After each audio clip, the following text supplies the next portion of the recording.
This book is called After the Fall, and it was recommended to me by my friend Margie Quinn.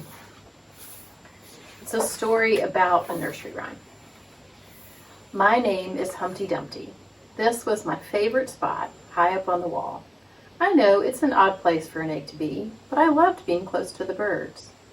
Then one day I fell. I'm sort of famous for that part.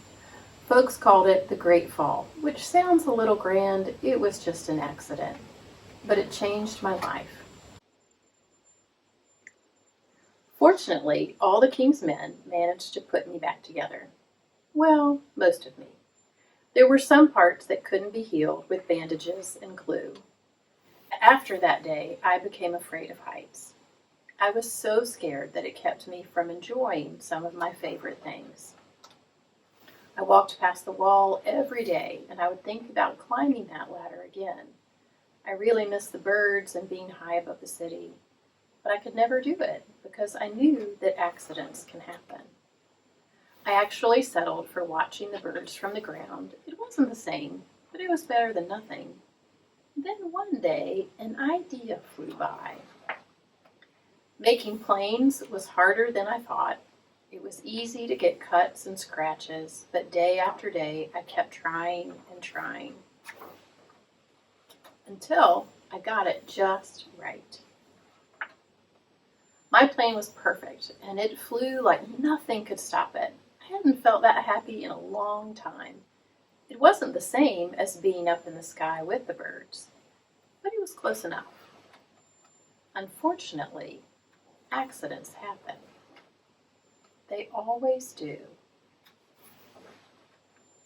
I almost walked away again, but then I thought about all the time I'd spent working on my plane and all the other things I'd missed. I decided I was going to climb that wall. But the higher I got, the more nervous I felt. I didn't want to admit it. I was terrified. I didn't look up. I didn't look down. I just kept climbing, one step at a time, until I was no longer afraid. Maybe now you won't think of me as that egg who is famous for falling. Hopefully, you'll remember me as the egg who got back up.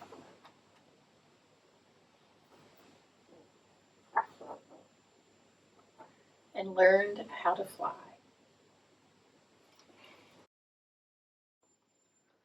I really like this book because this book reminds us that it's okay to be afraid and it's okay to take time to work through that fear. There's a lot that worries us right now.